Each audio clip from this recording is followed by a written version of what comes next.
Hello everyone, nubkeks here. Welcome back to Nub Raids. And in today's video, we do have a load of information about the upcoming event coming to Raid Shadow Legends. Now, one thing we don't have in this video, we are going to see the new relics, the new event dungeon, what the boss of that event dungeon does, all that sort of stuff. What we're not going to see is who the champions are. It still is very much a mystery. Now, one thing that's fun, if I come over here to the official announcements channel, on the official Raid Shadow Legends Discord, if I were to open up the event lineup, and if I was to attempt to download this lineup, it would be named ord_TMNT-event-infographic. Now, I am not allowed to say anything about what this may or may not be, but I don't know. I'm just, no internal information. I actually don't have any internal information anyway, but I have certain suspicions after reading the name of the official announcements channel official image. Who knows? Who knows, right? Could be anything. Let's zoom on past this stuff here. Who needs to know about embargoes? Not the announcements channel for the official raid Discord, that's for sure. Here we go. Event dungeon, mechanics and boss skills. We'll take a look at the actual skills. But basically, it's the event dungeon as you know and love it. It's a time-limited event dungeon. There's 30 stages, keeps getting harder. There's, unique enemies alongside the boss on each different stage. Probably the lower stages have no enemies. Then there's 2 enemies for some stages. Then there's 4. And then the 4 extra minions keep getting harder and blah, blah, blah. It's available for players level 6 and higher, which is cool. Now, this is sort of important. The start date, 21st of August. The end date's the 6th of November. That gives you a bit of an idea. Let's take a look at the champion. What could TMNT stand for? It could be thirsty men nomming on trees. I don't know. Maybe it's some sort of hippie faction. I don't know. But yeah, so it's all a question mark as to who this champion is, but we do know that they are a void legendary for the Shadowkin. And they're HP based as well. Pretty interesting. The voids, if we think about Odin, we think about Queen of Hearts. They've been the event dungeon bosses before. Same thing here.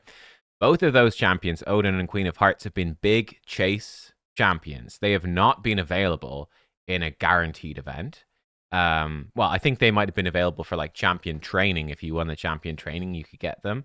Or champion chase. Perhaps it was if you win a champion chase, you could get them.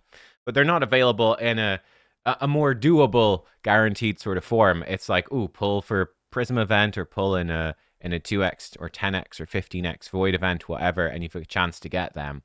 So this might be a big chase legendary. This could be a big deal. Let's take a little look. Let's zoom in. So skill 1, we don't know what it is.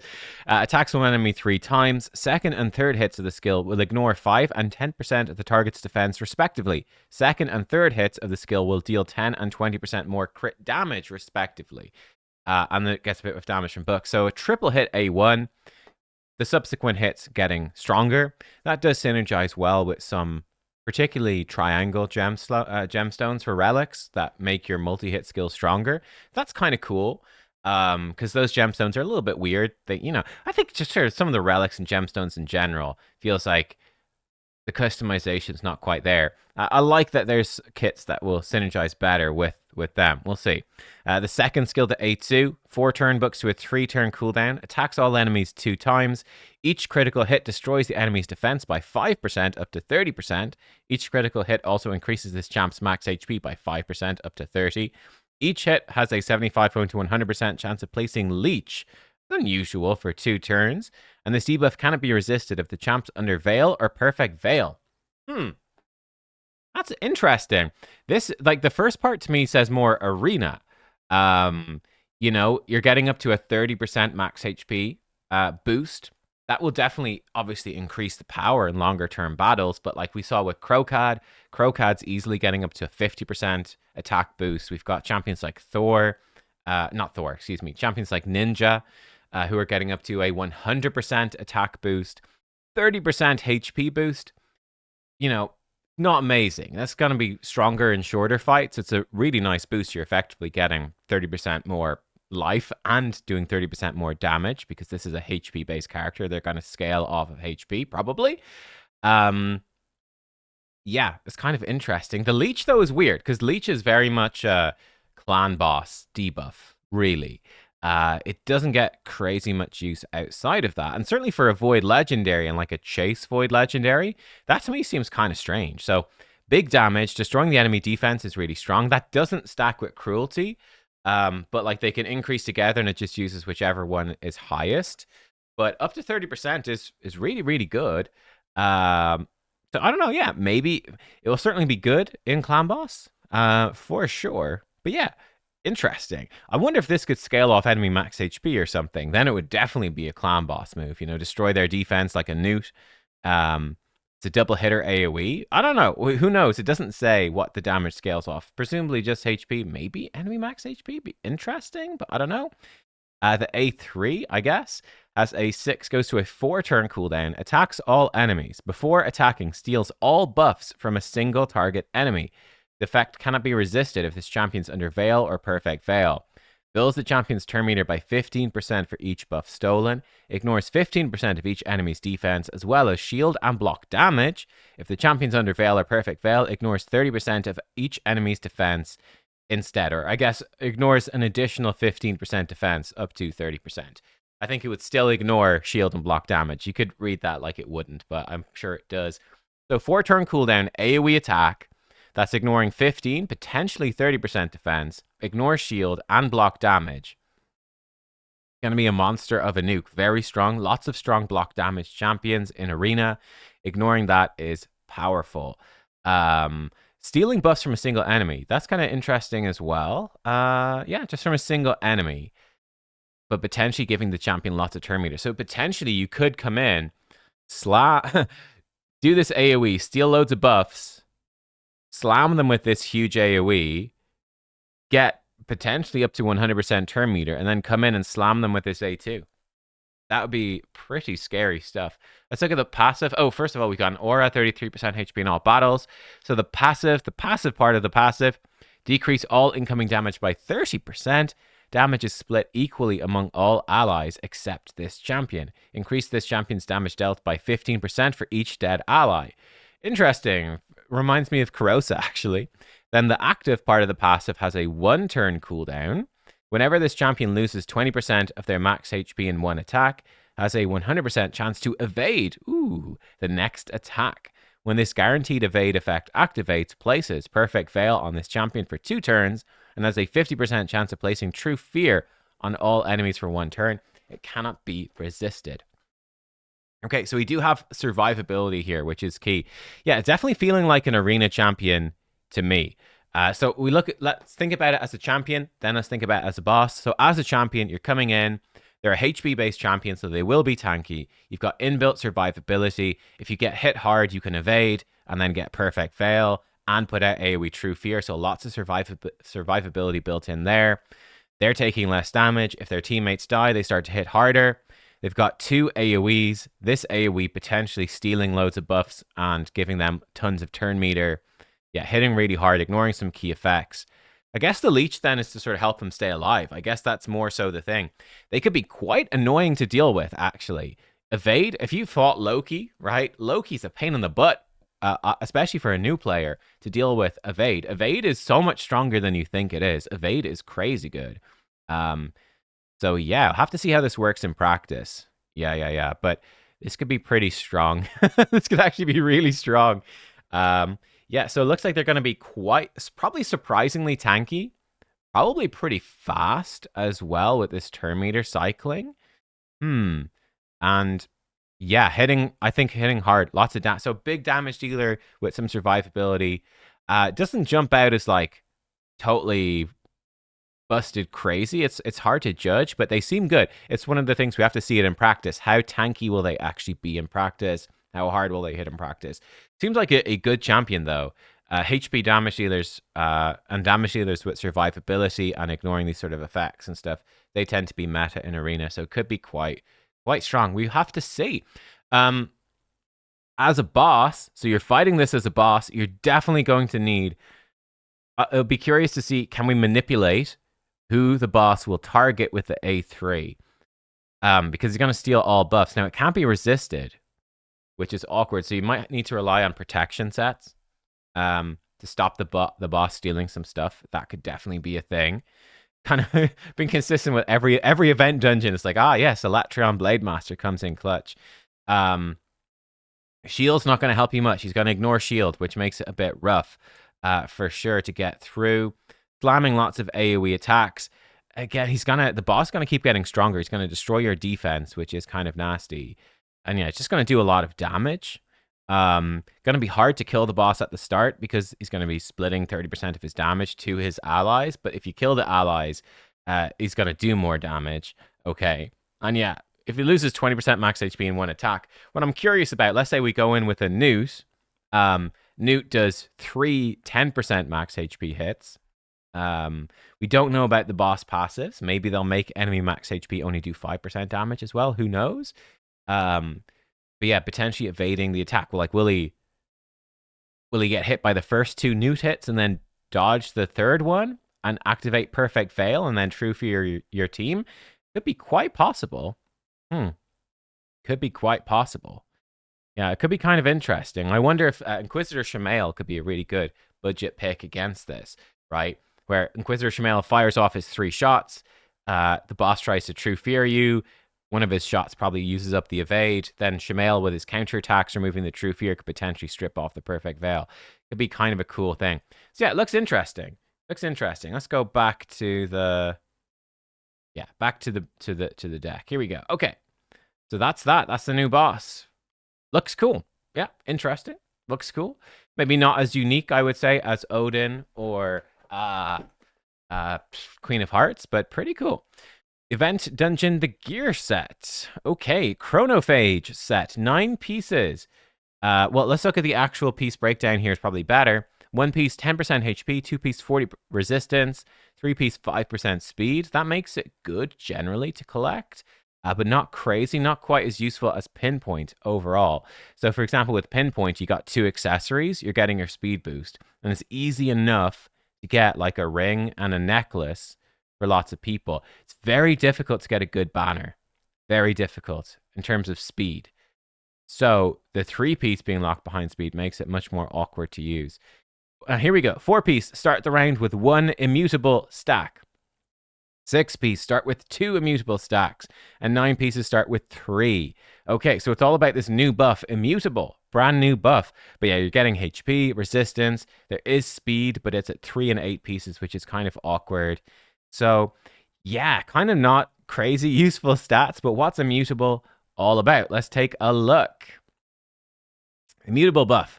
The new gear set introduces a brand new effect, Immutable Buff. It will reduce the effectiveness of any attempt to increase a skill's cooldown on a champion.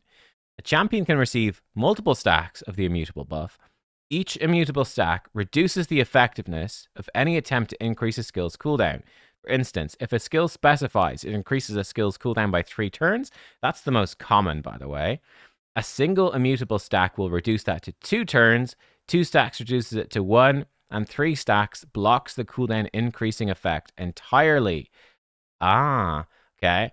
After an attempt to increase the skill's cooldown, number of immutable stacks used will be removed. Okay, it's got no duration, cannot have its duration increase or decrease. It cannot be spread to allied champions. And speed reading the other stuff. Yeah, okay, that's fine. That's fine. You can steal them. Okay, cool.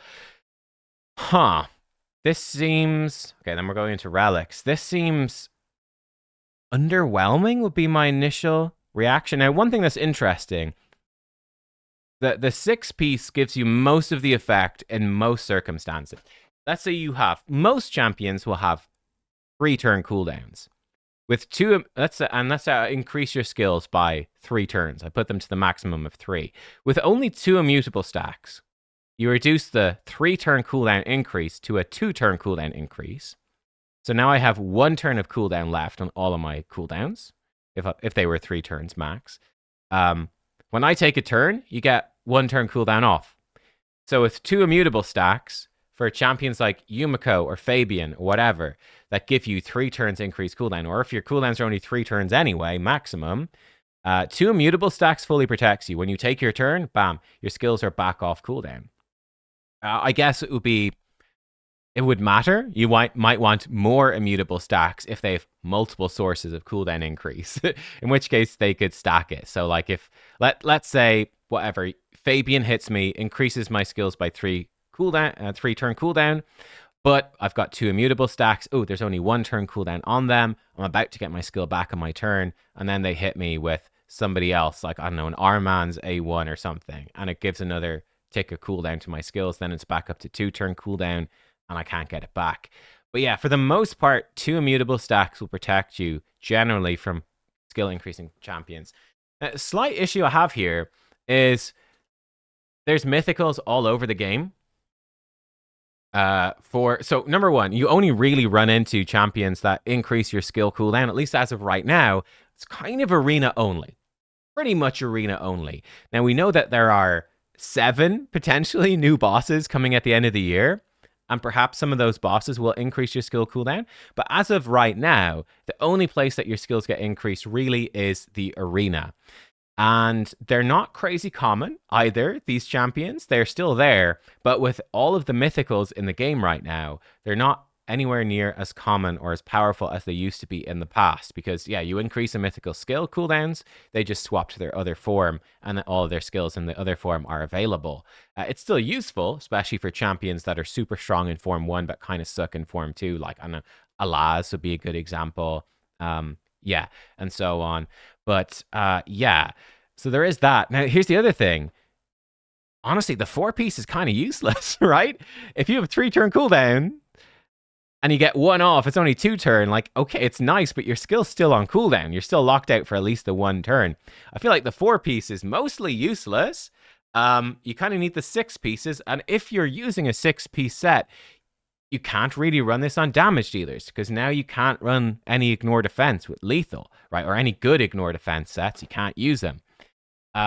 You can't use Stone Skin. You've got no more slots for Stone Skin. You can't use Feral or immunity sets. You've got no slots for that. So this seems tough. You could do like 6-piece of this chronophage for the immutable, and you could run like triple reaction accessories. But I don't know, man. To me, my initial thought is that this set feels pretty weak right now. It feels pretty weak. That's my thoughts. Yeah, I don't really see much use at all for the 9-piece. That seems very difficult to build and just not all that useful, honestly. The 6-piece seems useful. The 4-piece and the 9-piece seem weak. It seems to be all about the 6-piece, but there's such a massive opportunity cost. I'm not at all convinced, so we'll see. I don't know. Let me know. Would you use this? I think this could be kind of useful on like a Yumiko, like a fast Yumiko, kinda. I even think the fact that you're building resistance is really weird. You got 80 resist in this, and like if you build resist, you can't have your skills increased anyway. It's kind of weird. It's sort of like a backup. Oh, my skills did get increased despite me building resistance. I don't know. It's so strange. Yeah. I'm very much on the fence. I'm not a huge fan. Could be okay on someone like a Yumiko, like try build a somewhat fast Yumiko. I don't know. It still seems weird. I don't know, guys. Let me know what you think. Seems weird to me. Let's look at the relics. So we've got 8 event relics. 2 mythical, 2 legendary, 2 epic, and 2 rare. Visually, they look sick as always. Ooh, this one looks real cool. I like that one a lot. Doesn't really give anything away in terms of, I mean, Shadowkin is obviously part of it. This looks a bit Shadowkin-y as well. I guess that they're very Shadowkin themed, so definitely a Shadowkin themed event. Maybe TMNT stands for Mortal Kombat. Maybe this fits with Mortal Kombat. I don't know, guys. Again, I can't reveal anything, obviously. Right, for the rare event relics, we've got the Thunderous Circlet.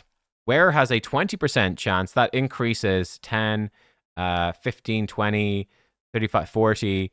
So an additional 40 up to 60%. So 20 scaling up to 60% chance of placing a 15% continuous heal buff on themselves for 1 turn after losing 25% or more of their maximum HP. Okay, not amazing, but okay. I don't know if this would be... I wouldn't worry too much about this one. This could be quite decent for some solo champions. But also at the same time, to me, seems a little hit or miss. I think that the golden elixir has really proven to be super useful. I'm not sure if this one is going to be quite as super useful. Oh, by the way, I also see here the event icon is a couple of shuriken. So again, it's very ninja themed. Cool. Yeah, one thing I like is that the level 2 gives you a big boost of event chance. This is a relic that's quite a budget one. Yeah, it'll be interesting to see in testing. How does this compare to Golden Elixir? Golden Elixir definitely triggers when you go below 50% health. For this one to trigger, you have to be hit really hard, and then it's only a chance. So my feeling is that this one is actually probably not that useful, and you're better off using Golden Elixir. So yeah, this one seems like probably a safe enough skip. Maybe it's cool against some bosses, and maybe it's cool on some champions. But I think Golden Elixir is easy to get and probably achieves the same thing, so I'm not too worried. Jaws of Hatred. When attacked, the wearer has a 10% chance, that goes up to 5 5s, 25, to a 35% chance to increase their defense by 10% until the end of their next turn, occurs once per skill. So, like, a pretty small chance, let's be real, to give you 10% more defense, a tiny bit of survivability, makes defense nukers a tiny bit stronger, makes champions that give shields based on defense a tiny bit stronger. Honestly, this is kind of trash, and you just wouldn't bother using it. Like, damage dealers, you know, if you're using a rare relic for your damage dealers, either you're playing the game for, you know, just a few weeks or a couple of months or so. Once you've gotten beyond like 3 or 4 months into the game, if you're still using rare damage relics, like, it's not a great situation to be in. And this one's very, yeah, so I don't know, they both of the rares seem pretty bad, to be honest. You probably, realistically, I doubt you'll I actually use either of them. Let's look at the epics. Exuzar's Totem. Accuracy, okay, accuracy, HP, speed. So accuracy main stats kind of good, that's always useful. The wearer's turn meter increases by 10%, that goes up to 20% whenever an ally receives stun, sleep, fear, true fear, freeze, provoke, or petrification. Occurs once per turn. Okay, this is okay. I think that's okay. It's a small amount of turn meter. You could potentially use this on like a cut-in champion. Like, I don't know, you could have a Fabian or something and like supersonic. With this, get him a bunch of accuracy.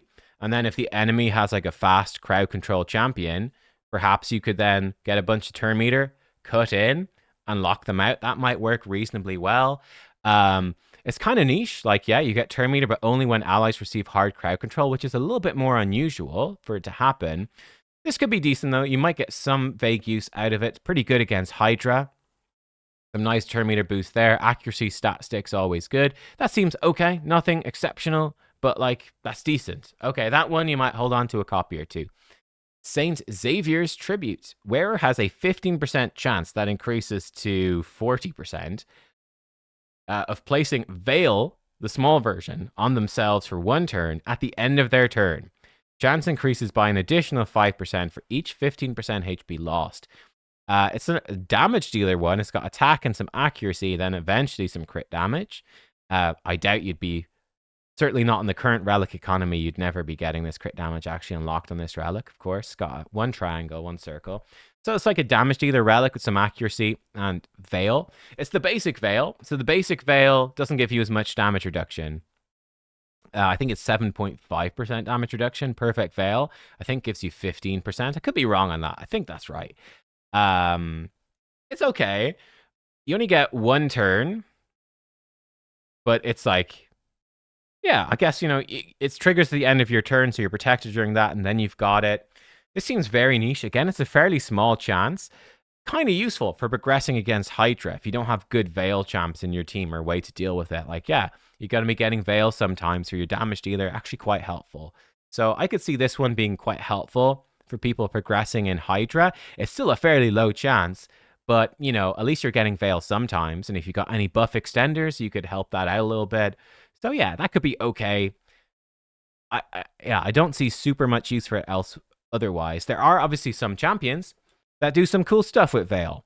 So Loki, for example, maybe, but he might need perfect Veil. I don't know. Or like Candrafon, but again, he might need perfect Veil, and he could give himself perfect Veil anyway. There are some champions who can make use of this. Seems okay. Again, you might keep a copy, but probably not 2. But I think both the epics keep like 1 copy, but probably that's about it. Okay, so I'm re-recording this part right now. Hopefully there might be some mentions, but when I initially recorded, I wasn't sure what this effect did here. But let's take a look, though, now with the full info for the Last Laugh Amulet. So this one, attack, HP, and crit damage. Wearer has a 30% chance. That goes up a lot. Very, very weighted, by the way, towards level 5 and level 6. But you can get an additional 70% chance. So a 100% chance when this thing is maxed out. As if it will ever be maxed out, but 100% chance to activate a delay effect when receiving fatal damage with a 3-turn cooldown. Now, here is what that actually means. Of course, I got this right after recording the video. Here's the description of delay. The delay effect will prevent a champion from receiving fatal damage, instead delaying it to their next turn. A champion under the delay effect can still be killed by enemies on their turns. If a champion under the delay effect receives healing equal to the amount of delayed damage, they will not receive any damage. If they receive some healing, but not enough to equal the value, they will receive the amount of delayed damage remaining. So this is sort of a fancy way of saying, let's say you get hit for 100,000 damage. You can heal to remove that delay effect. So if you get healed by 60,000, it removes 60,000 from the delay effect, and you take 40,000 damage. If you get healed by 80,000, that removes 80k. There's 20k remaining. You take 20k damage. If you get healed for 100k, it's all gone. You don't take anything. So fair enough. Basically, you can heal off the delay damage. Here's the problem, though. If a champion does not receive any healing before the next turn, they receive all of the fatal damage when the next turn starts. Now, the bigger thing, the more accurate way to say it is, the delay effect triggers at the start of your turn. So, yeah, makes it pretty bad, doesn't it? It makes it pretty bad. So you come in, you get hit for fatal damage, you're going to die. I don't know. Let's say you get slammed for 100k damage. Yes, it prevents the 100k damage, so you could still be at full health, and that's nice. But you're about to take that damage anyway. Now, I guess no, it doesn't sound like it, though. It sounds like it just absorbs all the damage. Now, where it might be useful, but I don't think it will be. Let's say, hypothetically, you had a champion with a really squishy damage dealer with 30,000 HP. They get slammed for a 100k. If the delay thing was capped at 30,000 damage, you might be okay, right? If somebody gave them a shield, then that shield maybe could absorb that. But I don't think that's how it works. I think you'd still have the 100k delay. So you'd have to heal that 30k health champion for 100,000 before the end of their turn, before this triggers. I don't know about this. I really don't know. That honestly sounds pretty rough. It would work with champions who could put up like block damage effects, would presumably stop the delay hitting. That's pretty strong. Unkillable, very strong, and so on. So yeah, this could be really good for a damage dealer, especially a squishy damage dealer, to keep them alive for a support that could go crazy. This might work really well on a Rotus, depending on if Sifi removes the delay debuff. I presume it's a debuff. If Sifi can remove this from Rotus, could be pretty darn annoying on him. So yeah, this might work on some people. I wonder if you could just debuff cleanse it. Probably not. It's probably like a protected debuff. And you can't remove it with like just, I don't know, Mithrala just cleanses it off. I don't know. So yeah, this seems weird. You don't die immediately. You die at the start of your turn. Seems okay, but not great. And also doesn't seem all that different from the aspect of Siroth either. Aspect of Siroth depletes your turn meter, but it stops you from dying, and then the damage never happened. You just lost all your turn meter. With this, you still keep your turn meter, you take your turn, but you're still taking all the damage at the start of your turn, unless you get lots of healing, but it's going to need to be probably an absolute ton of healing. And yeah, you could still be killed anyway. I don't know. Seems situational. Not sure about that. Okay, let's edit this into the video. Let's continue on with the rest of this stuff. Mask of Disquiet, legendary as well. Resistance, okay. Where has a 30% chance, that increases to 100%, of activating an instant turn effect on themselves after returning from sheep. Okay, that is so niche. Again, you've got this weird thing, which I also don't love about the gear set, where it's got so much resistance. Surely you're trying to resist the sheep, yeah? Like, a high resist build champion is probably not placing that many debuffs, so they're not getting polymorphed from polymorph. And only 6-star polymorph would probably work because they would, in theory, resist it otherwise. You would hope that they're resisting sheep from other champions as well. That seems weird. Yeah, seems really weird. That seems like just a anti-synergy in what you're trying to do. Like, if you're building resist, you shouldn't be getting turned into a sheep, really. Chance for an instant turn after returning from sheep. I mean, that's very powerful, but you can easily get stuck as a sheep for forever. Like, polymorph is just too strong with a 2-turn sheep, with the base speed being so low. If they ever nerfed the actual sheep debuff at some point, this could be quite good. Maybe you could set up okay, this does have potentially some interesting synergies with like Shuzhen or Lady Noelle, champions who can actually remove sheep directly. That could be pretty strong. Remove the sheep, give your champion an extra turn. That could be pretty powerful, but seems really, really awkward. Like, how do you play around that? Would you rather not just have some sort of damage relic on your damage dealers or something like that? You could just run a Wand of Submission and have a 50% chance to sheep them instead of you getting sheeped.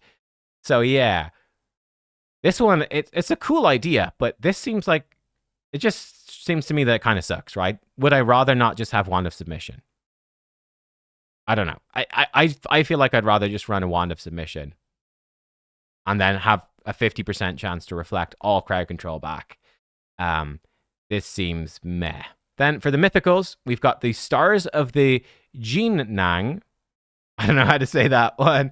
Again, maybe that will give you a clue as to what TMNT could possibly mean. I don't know. Jinnang? Is that something? Who knows? Resistance as well. Okay. I do like that there's more relics with resistance. I'm just not a fan of the previous one there, but let's take a look. Whenever an enemy's turn meter is increased, the wearer increases their own turn meter by 10% of the enemy's turn meter increase. The turn meter boost. Now, one thing that's weird, the other ones have like the green thing for what they're increasing. This doesn't. So you get, again, it's very weighted towards the top levels, but it's a mythical, so you'd want to upgrade it a lot, presumably. There's 40% more there. So I'm not sure. This could go either way. Either you get a 10% increase and it increases that by 40%. So you get a 14% turn meter increase if it's multiplicative. If it's additive, hopefully it has pluses, so hopefully it'll be additive. You'd get plus 40, you get 50%. So let's imagine that it is additive. It surely is, otherwise it would suck. The enemies do a 30% turn meter boost. You get 50% of it. You get 15% turn meter. That's actually potentially... Actually, that's insanely strong. Because let's say Arbiter does a 30% turn meter boost.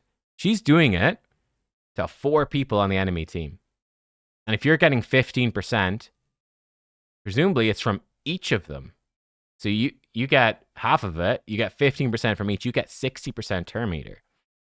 That's actually potentially really good. So this could potentially be crazy good against turn meter stuff. Okay, cool. So you just cut in with loads of turn meter. This seems like it would be super obnoxious on a Galathier. Oh my god. Galathier with a bunch of resistance, and he just keeps getting turn meter when you get turn meter. It's really annoying. Okay, that could be really cool. I like that one. This actually makes sense. This seems very strong. You build like a slower, tankier, high resist champion and they become a turn meter monster, or you just use this for some general turn meter stuff for cutting in. That seems incredibly powerful. That seems crazy. Okay, Zibia's Servitude. Defense, HP, and speed. Okay, a bit bland there. Enemies cannot land critical hits on the wearer if the wearer's HP is below 15%. Ooh, and then you get an extra 25, so 40%. That's probably actually crazy as well. Only really good, obviously, on really tanky champions, because a squishy champion might just die anyway. And this is really only for Arena as well. In fact, they're both really only for Arena. But yeah, like, you know, most enemies in PvE don't crit you very often anyway. They only have a 15% chance. Now, some of the newer stuff like Chimera has some higher crit chances and stuff like that, but it's fairly unusual. But in Arena, obviously, their damage dealer is going to be critting you all the time. But yeah, if you're like basically can't be crit when you're below 40% HP. If you imagine someone really tanky like a Duchess Lilitu or a Galathier, especially champions like that who can, Duchess can keep shielding herself, Galathier can heal himself, that could make them so obnoxious to try to kill. They might be like ridiculously difficult to try to kill. And there's 2 square gemstones on this, which are the defensive ones. That could be actually really good as well. Okay, so the 2 mythicals seem very strong. Have to see them in practice, but on paper, these have massive potential. I'm just going to edit this in as well, my final thoughts on the relics then overall, because obviously I was really hopeful for the last laugh amulet when I first recorded this, not knowing what delay was. But now that I know what delay is, I'm pretty underwhelmed by it. I think it's probably worth getting like 1 copy or so, if you can, and holding on to it. For those niche champions that might be combined with like block damage and stuff like that could make this really annoying to deal with, maybe, but seems, and there's a huge opportunity cost, right? If you're wearing this relic, it means you can't wear any of the other relics, and they can be stupidly good. So I don't know. I'm pretty okay, honestly, I genuinely feel like you could probably completely skip these rare relics and be totally fine. I think, and definitely would be totally fine. You can totally skip the rares. The epics are okay. They're kind of fun, but they're pretty weak, I think, as well. They're decent. Like, they're usable, but nothing special. You could really skip the epics. Honestly, the 2 legendaries to me feel so niche and so weird and so weighted towards level 5 and level 6. I'm also really not particularly hyped about these at all. The Mask of Disquiet seems almost entirely useless. I'd much rather have a Wand of Submission. And the Last Laugh Amulet has some potential, but seems really difficult to use. I don't know. We'll see in testing. Maybe it's much better than it seems on paper. But the legendaries even seem pretty meh. Again, this is sort of a problem I have with relics just in general. I sort of only care about the mythicals. The other rarities, especially the rares and the epics, it almost feels like, why are they even there? Why do we even have relic rarity at all? We could just have relics with no rarity and only keep the good ones. Would that not be better? I don't know. It feels like rarity is just sort of there for the sake of it. I don't know, nice colors and stuff. But yeah, the mythicals both seem insane. Initial impression, both these mythicals seem super good. So yeah, the mythicals are insane. The rest, I think you could skip them and not care. There you go. That's my thoughts on the relics overall at first glance. All right, guys, that's it. That's all we've got. So lots of event dungeon stuff. How will you get the relics, by the way? We don't know as of right now. Probably they will give some of the, rare and epic relic crafting materials that will probably be for like some tournaments and stuff. Will probably be somewhat plentiful. Then there'll probably be some legendary relic materials for more difficult tournaments. We often see that, and especially summoning events, heroes paths, that sort of thing. There'll probably be a couple of 100 mythical relic fragments, maybe 200 or 300 up for grabs over the whole event total. And they could be the top end rewards for like Titan events, big old heroes path, that sort of thing. Maxing out a deck of fate, maybe. It'd be very, very expensive to get the mythical fragments, but again, I think both of these seem very strong. So once again, seems like it could have a huge impact on your account. Now, the downside, of course, is that you could easily spend all your resources getting those and forge it up and just get some legendaries and have no mythical relic whatsoever. We did do an interview yesterday, went live on Boozor's channel with Banana Jam from Plarium, and we asked them about a mercy system for relics, and Plarium said, no mercy system for relics, but they are looking into ways to improve relic crafting in the future. So, for instance, they might, like if I put in 100 event relics to try craft this, it would be a 50-50 event versus standard. Now, you probably don't care too much if you get a mythical relic. You just like, it's a mythical relic. I'll bloody take it. But they said they might add in stuff in the future, like maybe some sort of charm or something that would make it more likely to be an event relic. Like it could be 75-25 maybe. Maybe there could be stuff that you'd have a higher chance for a higher rarity. Maybe you could increase it from a 20% chance for mythical with a full mythical craft to like 30% or 40%. I don't know. Maybe they'll put in like 2x events for crafting relics. Who the heck knows? We don't know, but it sounds like there might be something coming. So bear that in mind as well. And don't rush to forge your event relics. So this stuff is very limited. In fact, don't rush to forge any relic. Unless you're in a big rush to get relics, you've got none or whatever. Probably stockpiling relic resources for at least the next little while until we get some more news on that, some more info. probably a good idea. But yeah, there we go. So for me, I'll probably try to grab as many mythical fragments as I can, but I will be trying to hold off on crafting until we hear more about that, because you only get very few shots of the mythical relics, and it's game changing if you do get them. So there you go. And again, we really need to get more stuff for leveling up the relics as well, because, you know, a lot of these relics, their effects are really backloaded towards level 5 and level 6, and it's just almost impossible to get relics to level 5 or 6, which is another big knock against these, especially the Mask of Disquiet. I'm just not seeing it right now in the current relic economy. There we go, guys, that's it. Let me know what you think about all of this. What would you think about this mysterious champion as well? Do they look like a tough boss? Do they look like a fun champion? Let me know. What do you think about the gear set? I'm pretty underwhelmed by the gear set. The relics, again, for me, the relics, I sort of question the point of the epic and rare ones, to be honest. And yeah, the champion, I think, looks pretty cool. So I'm excited to see what they actually are. Thanks for watching. I'll see you next time. Goodbye.